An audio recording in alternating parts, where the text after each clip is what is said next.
South Sudan is the world's newest country. It was founded back in June of 2011, nearly 12 million people, and from that day to this has descended into a kind of vortex of merciless slaughter. The government and the opposition fighting over control of oil, of course, based on ethnicity, the worst components of conflict, have been engaged in a ferocious battle over the intervening 5 years. A mirror of that battle, in the most tragic way, happened last July in the capital, Juba, where the peacekeeping contingent has headquarters surrounded by civilian camps meant to be protected, and down the road a private compound which houses humanitarian aid workers and UN staff and others, and both compounds, as it were attacked over a period of 3 days by government and opposition forces, resulting in a terrible spate of murder, mayhem, torture, and violent raping. What was perhaps most distressing about it was that the peacekeeping forces in South Sudan, over 16,000 peacekeepers with a budget of more than $1 billion a year, the peacekeeping forces seemed either entirely unable or unwilling to contain the violence, and it was alleged publicly that a number of peacekeepers stood by and watched while women in their presence, in their view, in their sight, were violently raped. It was so bad that the Secretary General was forced to strike an investigation team, which was headed by General Patrick Cammaert, and he spent the month of September analyzing and interviewing, and then produced his report just a couple of days ago, and an executive summary was made available.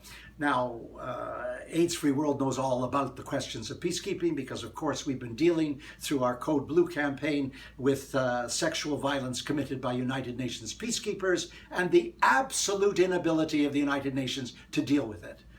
But the executive summary of the Cammaert report is an astonishing indictment of United Nations peacekeeping top to bottom, a systemic failure residing in the headquarters in New York and stretching right down to field level. A lack of coordination, a lack of organization, confusion, chaos, no rules, no regulations, no overall command. It's extraordinary as a document. And the answer of the Secretary General to the various recommendations was to fire the force commander, a Kenyan, who had been in place for 3 weeks. The Kenyan government exploded, has withdrawn its forces, says it won't deal with a lame duck Secretary General who's trying to show his credentials in the last couple of months of his career. And one can understand that because it was indeed systemic, and if anything happens, heads should have rolled at headquarters. They never do. The incestuous boys club at the top of the UN simply doesn't permit it. By the way, an addendum. I've used the term executive summary.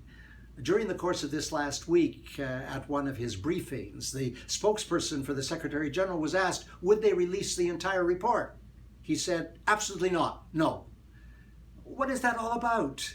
As one of my colleagues is constantly saying, the co-director of this organization, we pay the Secretary General. He is our civil servant. He's appointed by the member states.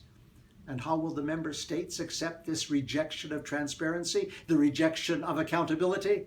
They'll behave like docile lambs. That was last week. I'm Stephen Lewis.